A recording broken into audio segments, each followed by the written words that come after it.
Penumpang ojek online ngamuk dan ngomel-ngomel, ogah bayar ongkos. Beredar video di media sosial yang menunjukkan penumpang ojek online enggan membayar tarif perjalanan Jakarta menuju ke Ciawi-Ciawi, Tasikmalaya, Jabar, sebesar Rp300.000. Aksi tersebut terlihat dari postingan video yang diunggah oleh akun Twitter @mijan_la_2 pada hari ini Senin, tanggal 1 Mei tahun 2023. Terlihat, pemuda yang mengenakan indik terus berjalan dan langsung duduk di bangku tanpa mempedulikan sang perekam video.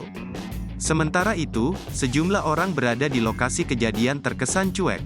Padahal kala itu sang sopir taksi online terus mengeluhkan perbuatan penumpang. Alhasil, sang sopir taksi online turut mengikhlaskan peristiwa tersebut. Diketahui, postingan tersebut turut dibanjiri berbagai komentar dari warganet.